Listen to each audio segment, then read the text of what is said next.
اللهم صل على سيدنا ومولانا محمد افضل صلواتك بعدد معلوماتك وبارك وسلم وصل عليه. بسم اللہ الرحمن الرحیم. عزیز طلباء کرام، امید ہے انشاءاللہ العزیز آپ سب خیر و عافیت کے ساتھ ہوں گے. جامع السنن الترمذی جلد ثانی کے ابواب العلم عن رسول اللہ صلی اللہ علیہ وآلہ وسلم کہ ایک اور باب ما نہی عنہ انہ یقال عند حدیث رسول اللہ صلی اللہ علیہ وآلہ وسلم کے ساتھ اللہ جل شانہ کے فضل و کرم سے ایک مرتبہ پھر آپ حضرات کے خدمت میں حاضر ہونے کا موقع ملا. بحمد اللہ تعالی آج ہمارا سبق نمبر 265 ہے، تو بڑھتے ہیں اپنے سبق کی طرف. باب ما نہی عنہ انہ یقال عند حدیث رسول اللہ صلی اللہ علیہ وسلم. یہ باب اس بیان میں ہے جسے حدیث رسول اللہ صلی اللہ علیہ وسلم کے سننے کے وقت کہنے سے منع کیا گیا ہے. وبه قال حدثنا قتيبة قال حدثنا سفيان بن عيينة عن محمد بن المنكدر وصالم أبي النذر عن عبيد الله بن أبي رافع عن أبي رافع وغيره رفعه قال. ہمیں روایت کی قتیبہ نے، انہوں نے روایت کی سفیان ابن عیینہ سے، انہوں نے روایت کی محمد ابن المنکدر سے، سالم ابو النذر سے، انہوں نے عبید اللہ ابن ابو رافع سے، عبید اللہ نے اپنے والد ابو رافع سے، وغیرہ رفعہ قال. یہ روایت ابو رافع سے اس سند سے جو مروی ہے یہ موقوف روایت ہے، اور قتیبہ کے علاوہ دوسرے طریق میں یہ روایت مرفوع منقول ہے. وغیرہ رفعہ، اس کا مطلب یہی ہے کہ دوسرے طرق کے ساتھ یہ روایت مرفوعا منقول ہے. قال، کہ آپ علیہ الصلاۃ والسلام نے ارشاد فرمایا: لا الفین احدکم متکئا علی اریکتہ یأتیہ امر مما امرت به او نہیت عنہ. میں ہرگز تم میں سے کسی کو اس حالت میں نہ پاؤں کہ وہ اپنے آراستہ تخت اور صوفہ پر ٹیک لگائے ہوئے بیٹا ہو، اس کے پاس کوئی ایسا امر آ جائے جس کا میں نے حکم دیا ہے یا جس سے میں نے منع کیا ہے. فیقول لا ادری ما وجدنا فی کتاب اللہ اتبعناہ، تو وہ یہ کہے کہ مجھے تو نہیں معلوم، ہم تو جو بات قرآن پاک میں پائیں گے صرف اسی پر ہی عمل کریں گے، اسی کی پیروی کریں گے. ھذا حدیث حسن، یہ حدیث حسن ہے. وروا بعضهم عن سفیان، اور بعض حضرات نے اس کو روایت کیا ہے سفیان سے، انہوں نے ابن المنکدر سے، انہوں نے نبی کریم صلی اللہ علیہ وسلم سے مرسلاً اس کو نقل کیا ہے. وصالم ابی النذر عن عبید اللہ ابن رافع عن ابیہ عن النبی صلی اللہ علیہ وسلم، اور سالم ابو النذر نے عبید اللہ سے، انہوں نے ابو رافع سے، انہوں نے نبی کریم صلی اللہ علیہ وسلم سے نقل کیا. وکان ابن عیینۃ اذا روا هذا الحدیث علی الانفراد بین حدیث محمد ابن المنکدر من حدیث سالم ابی النذر، واذا جمعهما روا هكذا. وابو رافع مولى النبی صلی اللہ علیہ وسلم اسمہ اسلم. امام ترمذی رحمہ اللہ یہاں پر یہ بیان فرما رہے عزیز طلباء کرام کہ ابن عیینہ رحمہ اللہ نے یہ روایت اپنے دو اساتذہ سے نقل کی ہے. ایک محمد ابن المنکدر سے جو کہ مرسل انہوں نے نقل کیا ہے، اور دوسرا سالم ابو النذر سے، اور یہ حدیث مسند ہے. وَإِذَا جَمَعَهُمَا رَوَاهَا كَذَا، اور جب یہ دونوں اساتذہ کی سند کو جمع کرتے ہیں تو اسی طرح بیان کرتے تھے جس طرح باب کے شروع میں اس حدیث کو جمع کیا کہ اس میں محمد ابن المنکدر کا نام بھی ہے اور سالم ابو النذر کا نام بھی ہے. یعنی سفیان ابن عیینہ نے اس روایت کو محمد ابن المنکدر اور سالم ابو النذر ان دونوں سے روایت کیا ہے. آخری سلائیڈ کی طرف بڑھتے ہیں جی. وبه قال حدثنا محمد بن بشار قال حدثنا عبد الرحمن بن مهدي قال حدثنا معاوية بن صالح عن الحسن ابن جابر اللخمی عن المقدام ابن معدی کرب رضی اللہ تعالی عنہ قال، ہمیں روایت کی محمد بن بشار نے، انہوں نے روایت کی عبد الرحمن ابن مہدی سے، انہوں نے روایت کی معاویہ ابن صالح سے، انہوں نے حسن ابن جابر اللخمی سے، انہوں نے مقدام ابن معدی کرب رضی اللہ تعالی عنہ سے قال قال رسول اللہ صلی اللہ علیہ وسلم کہ حضور نبی کریم صلی اللہ علیہ وسلم نے ارشاد فرمایا، الا هل عسى رجل يبلغه الحديث عني وهو متكئ على اريكته، آگاہ ہو جاؤ، خبردار، عن قریب ایک ایسا وقت آ رہا ہے کہ ایک شخص کے پاس میری کوئی حدیث پہنچے گی جبکہ وہ اپنے آراستہ تخت پر تکیہ لگائے ہوئے بیٹھا ہوگا، فیقول بیننا وبینکم کتاب اللہ فما وجدنا فیہ حلالا استحلناہ وما وجدنا فیہ حراما حرمناہ وانما حرم رسول اللہ صلی اللہ علیہ وسلم کما حرم اللہ۔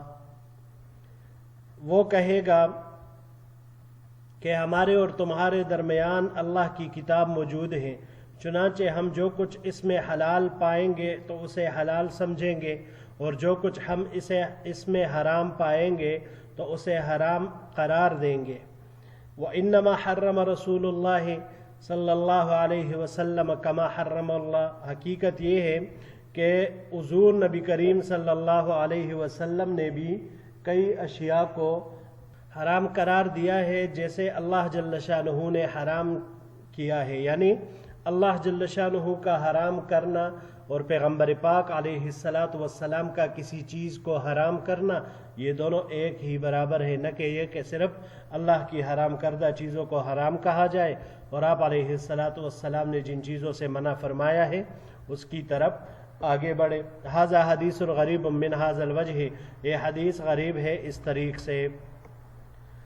جی عزیز طلباء کرام، مذکورہ باب کی روایات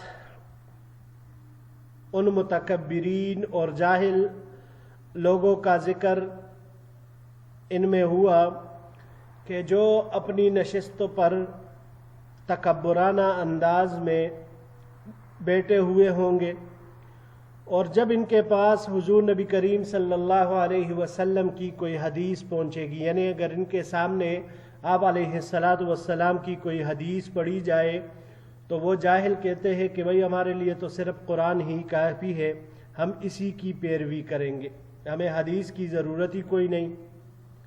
لیکن چونکہ ان کی یہ بات قرآن و سنت کی صریح خلاف ہے، اس لیے اس کا کوئی اعتبار نہیں ہے۔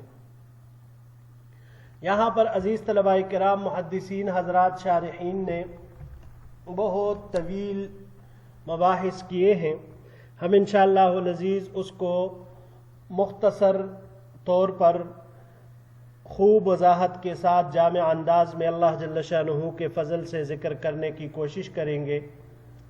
تو یہاں پر ایک بات یاد رکھیے گا عزیز طلباء کرام کہ حضور نبی کریم صلی اللہ علیہ وسلم کے احادیث مبارکہ شرعی دلیل اور حجت ہے، اور جو شخص بھی آپ علیہ السلام کے روایات، سنتوں کا، احادیث کا انکار کرتا ہے تو وہ دائرہ اسلام سے خارج ہو جاتا ہے، کیونکہ اہل سنت والجماعت کا عقیدہ ہے کہ جس طرح قرآن کریم احکام شرع کے لیے دلیل ہے، حجت ہے، تو اسی طرح حضور نبی کریم صلی اللہ علیہ وسلم کی احادیث مبارکہ بھی حجت اور دلیل ہے۔ تو ان روایات سے اس بات پر تنبیہ کرنا مقصود ہے کہ کوئی بھی مسلمان اس طرح کا نظریہ، اس طرح کا عقیدہ ہرگز اختیار نہ کرے، کیونکہ انسان اس کے ذریعے سے ہلاکت و تباہی کے گڑھے میں گر سکتا ہے اور دائرہ اسلام سے خارج ہو سکتا ہے۔ اس نظریے کے حامل لوگوں کا وجود کب سے رونما ہوا، تو اس کے بارے میں کتابوں نے جو لکھا ہے کہ ہندوستان میں اس کا پہلا جو شخص سامنے آیا سر سید احمد خان تھا، مصر میں طہ حسین تھا، اور ترکی میں ضیاء گوک الپ کے نام سے یہ 3 لوگ تھے. انہوں نے اپنے اپنے دور میں اس وقت بعض احادیث کا یا تو سرے سے اس کی صحت کا ہی انکار کر دیا یا بعض مقامات پر اپنی یہ رائے پیش کی کہ بھائی ہمارے دور میں یہ احادیث قابل استدلال نہیں ہے. تو انہوں نے اس بات کو شروع کیا. پھر اس میں مزید جب آگے لوگ آتے رہے تو اس کو مزید اس میں غلو ہوتی رہی، یہاں تک کہ پاکستان میں عبداللہ چکڑالوی کی قیادت میں ایک فرقہ بنا جو کہ اپنے آپ کو اہل قرآن کہتا تھا، اور ان کا مقصد حضور نبی کریم صلی اللہ علیہ وسلم کی احادیث مبارکہ کا مکمل طور پر انکار کرنا تھا. یعنی یہ منکرین حدیث کا پہلا باقاعدہ فرقہ اہل قرآن کے نام سے یہی عبداللہ چکڑالوی کی قیادت میں بنا تھا. اور پھر یہ گزرتے آخر اس فتنے کی باغ دوڑ غلام احمد پرویز نے سنبھال لی اور اس کو ایک منظم نظریہ اور مکتب کی شکل میں لوگوں کے سامنے پیش کیا. منکرین حدیث کے جو مشہور نظریات ہیں وہ 3 ہیں عزیز طلباء کرام. 3 بنیادی نظریات ہیں ان کی. پہلا یہ کہ حضور نبی کریم صلی اللہ علیہ وسلم کا فریضہ اور آپ علیہ السلام کی ذمہ داری وہ صرف قرآن مجید کو پہنچانا تھا، لہٰذا اطاعت اگر کی جائے گی تو صرف قرآن مجید کی اطاعت کی جائے گی، اور یہی لازم ہے. رسول ہونے کی حیثیت سے آپ علیہ السلام کی اطاعت نہ صحابہ کرام پر واجب تھی اور نہ ہی ان کے بعد دوسرے لوگوں پر. معاذ اللہ یہ ان کے بد عقائد میں سے پہلا عقیدہ ہے. اور اسی کے ساتھ یہ لوگ یہ بھی ضم کرتے تھے کہ قرآن مجید کو سمجھنے کے لیے ہمیں حدیث کی ضرورت ہی نہیں ہے. معاذ اللہ یہ ایک نظریہ ہوا. دوسرا نظریہ ان کا یہ تھا کہ نبی کریم صلی اللہ علیہ وسلم کے ارشادات صحابہ کرام پر تو حجت تھے لیکن ہم پر نہیں ہیں. اور تیسرے نمبر کا نظریہ ان کا یہ تھا کہ احادیث حجت تو ہے لیکن جو یہ ہمارے پاس موجودہ احادیث ہے تو یہ ہمارے پاس قابل اعتماد ذرائع سے نہیں پہنچی، اس لیے ہم ان کو حجت اور دلیل نہیں مانتے اور نہیں ہم اس کے ماننے کے مکلف ہیں. اب آتے ہیں عزیز طلباء کرام اس پہلے نظریے کی طرف. تو قرآن مجید کی بہت سی آیات موجود ہے جس سے اس پہلے نظریے کی تردید ہوتی ہے. مثال کے طور پر چند آیات میں آپ کے سامنے پیش کرتا ہوں. پہلی آیت قرآن کریم کی سورہ شورى کی آیت ہے وَمَا كَانَ لِبَشَرٍ أَن يُكَلِّمَهُ اللَّهُ إِلَّا وَحْيًا أَوْ مِن وَرَاءِ حِجَابٍ أَوْ يُرْسِلَ رَسُولًا. کہ اس آیت مبارکہ میں عزیز طلباء کرام وحی کو ایک مستقل قسم کے طور پر ذکر فرمایا، اور یہاں پر وحی سے وحی غیر مطلوع یعنی حدیث مراد ہے. دوسری سورہ بقرہ کی ایک آیت ہے وَمَا جَعَلْنَا الْقِبْلَةَ الَّتِي القبلہ اس سے مراد بیت المقدس ہے، اور اس کی طرف رخ کرنے کو اللہ جل شانہ نے جعلنا کے لفظ سے اپنی طرف منسوب فرمایا، حالانکہ پورے قرآن کریم میں کہیں بھی بیت المقدس کی طرف رخ کر کے نماز پڑھنے کا حکم مذکور نہیں ہے. تو اس لیے لامحالہ یہ حکم حدیث سے دیا گیا تھا، اور اسے اپنی طرف منسوب کر کے اللہ جل شانہ نے بھی اس بات کو واضح فرما دیا کہ حدیث پر عمل بھی اسی طرح واجب ہے جس طرح میرے ارشاد فرمان پر عمل واجب ہے، یعنی قرآن کی آیت پر عمل واجب ہے. تیسری آیت وَأَنزَلْنَا إِلَيْكَ الذِّكْرَ لِتُبَيِّنَ لِلنَّاسِ مَا نُزِّلَ إِلَيْهِمْ سورہ نحل کی آیت ہے. اس آیت میں بھی اللہ جل شانہ نے حضور نبی کریم صلی اللہ علیہ وسلم کے لیے ایک منصب بیان فرمایا کہ ہم نے آپ کی طرف قرآن مجید نازل فرمایا تاکہ آپ لوگوں کے سامنے اسے واضح کر کے بیان کریں، اس کی تفسیر کریں. تو اس سے صاف معلوم ہوتا ہے کہ حدیث رسول صلی اللہ علیہ وسلم حجت ہے، اور اگر یہ امت کے لیے حجت نہ ہوتی تو اللہ جل شانہ آپ علیہ السلام کو قرآن بیان کرنے کا ارشاد نہیں فرماتے. اور اس کے علاوہ اگر ہم قرآن کریم کو دیکھیں تو جا بجا یہ ایک آیت ہمیں مختلف الفاظ کے ساتھ اطیعوا اللہ و اطیعوا الرسول ہر جگہ پر ہمیں یہ الفاظ دکھائی دیں گے. تو اس میں بھی پہلے نظریے والوں کی تردید ہوئی. اب آتے ہیں دوسرے نظریے کی طرف. دوسرا نظریہ یہ تھا کہ نبی کریم صلی اللہ علیہ وسلم کے ارشادات صحابہ کرام پر حجت ہے، ہم پر نہیں ہے. اس نظریے کی تردید بھی قرآن کریم کی آیات سے ثابت ہے، اس سے کر سکتے ہیں. اور یہ نظریہ بھی مکمل طور پر باطل ہے، کیونکہ اگر ان کے نظریے کو مانا جائے تو پھر پتہ یہ چلے گا کہ آپ علیہ الصلاۃ والسلام کی بعثت اور رسالت وہ قیامت تک نہیں، وہ صرف عہد صحابہ کرام تک تھا معاذ اللہ. اور حالانکہ یہ سراسر غلط ہے. آپ علیہ الصلاۃ والسلام تو قیامت تک کے لیے مبعوث ہوئے. تو قرآن کریم کی پہلی آیت سورہ اعراف کی آیت ہے یا ایھا الناس انی رسول اللہ الیکم جمیعا، یہ پہلی آیت. دوسری آیت سورہ سبا کی وما ارسلناک الا کافۃ للناس بشیرا ونذیرا. کافۃ للناس اس سے معلوم ہوتا ہے. تیسرے نمبر پر وما ارسلناک الا رحمۃ للعالمین، تو للعالمین نے اس کو بیان کر دیا. اور چوتھے نمبر پر تبارک الذی نزل الفرقان علی عبدہ لیکون للعالمین نذیرا، تو یہاں پر بھی عالمین کا ذکر آیا. تو ان تمام آیات مبارکہ سے معلوم ہوا کہ آپ علیہ الصلاۃ والسلام کی رسالت، آپ علیہ الصلاۃ والسلام کی بعثت قیامت تک کے انسانوں کے لیے ہے، یہ صرف عہد صحابہ تک مخصوص نہیں ہے. تیسرا نظریہ کہ احادیث حجت تو ہے لیکن ہمارے پاس یہ غیر معتمد ذرائع سے پہنچے ہیں تو اس لیے ہم اس کو ماننے کے مکلف نہیں ہیں.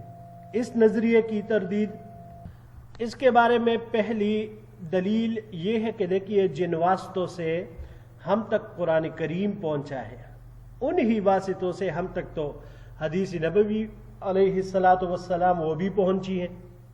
تو ایک طرف آپ اس میں اب تفریق کرتے ہیں، قرآن کریم کو پوری طرح وہ من و عن تسلیم کرتے ہیں، جبکہ پیغمبر علیہ الصلاۃ والسلام کے احادیث مبارک کا آپ انکار کرتے ہیں. تو اگر یہ واسطے با اعتماد نہیں ہے تو پھر تو قرآن مجید کا ثبوت بھی مشکوک ہو جائے گا.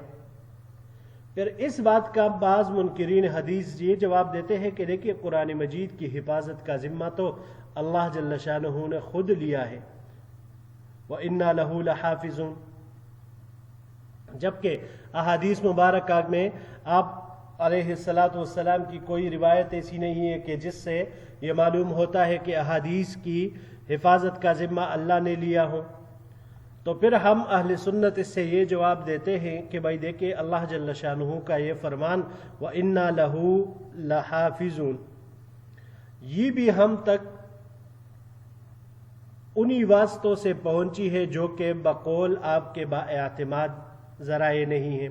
تو پھر اس کی کیا دلیل ہے کہ یہ آیت کسی نے اپنی طرف سے نہیں بنائی. اور دوسرا جواب یہ ہے کہ اس آیت میں قرآن کریم کی حفاظت کا ذمہ لیا گیا ہے، اور قرآن کریم الفاظ اور معنی دونوں کے مجموعے کا نام ہے.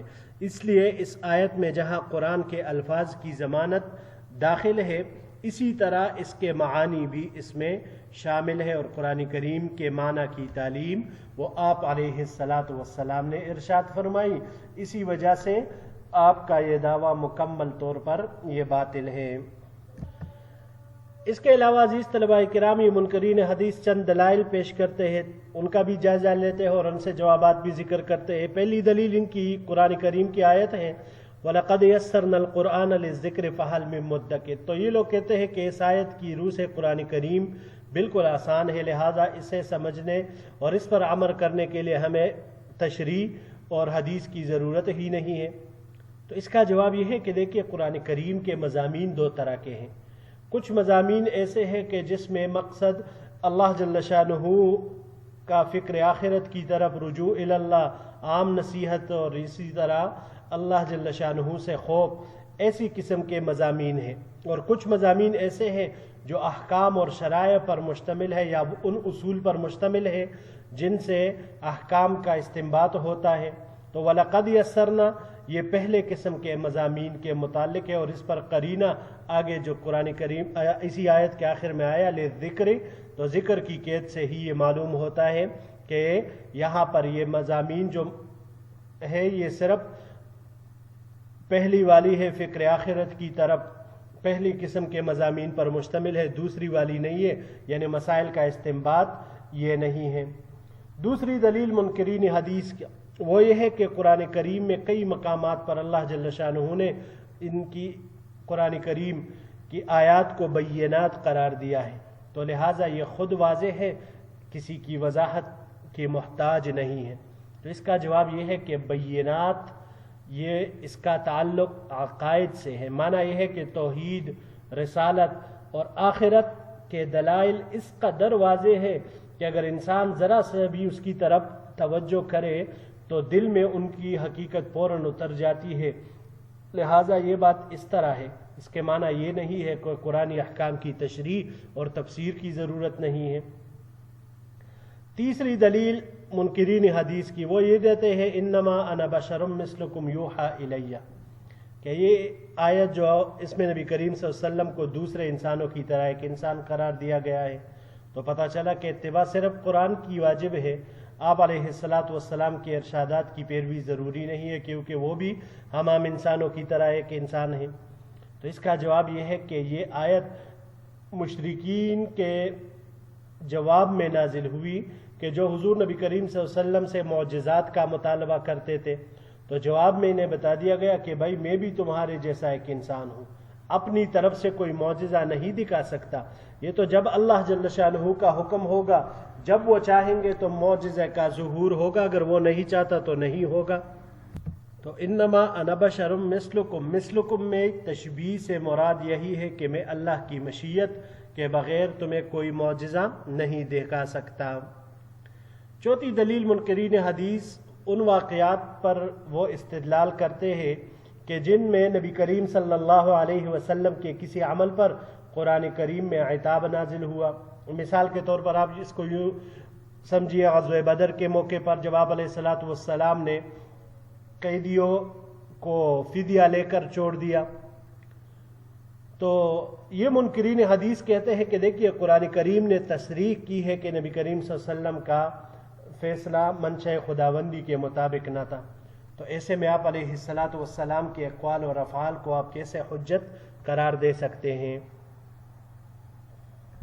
تو اس کا جواب ہم یہ دیں گے کہ بھائی دیکھیے ان واقعات یا اس کے علاوہ اور جو واقعات ہیں اس میں بے شک آپ علیہ السلام سے ایک اجتہادی لغزش ہوئی، جس میں بذریعہ وحی آپ علیہ السلام کو متنبہ کیا گیا، اور اگر غور سے دیکھا جائے، بنظر عمیق بنظر غائر دیکھا جائے، تو اس واقعہ سے بھی آپ علیہ السلام کی اتباع ثابت ہوتی ہے، اور وہ اس طرح کہ اس واقعے میں نبی کریم صلی اللہ علیہ وسلم تو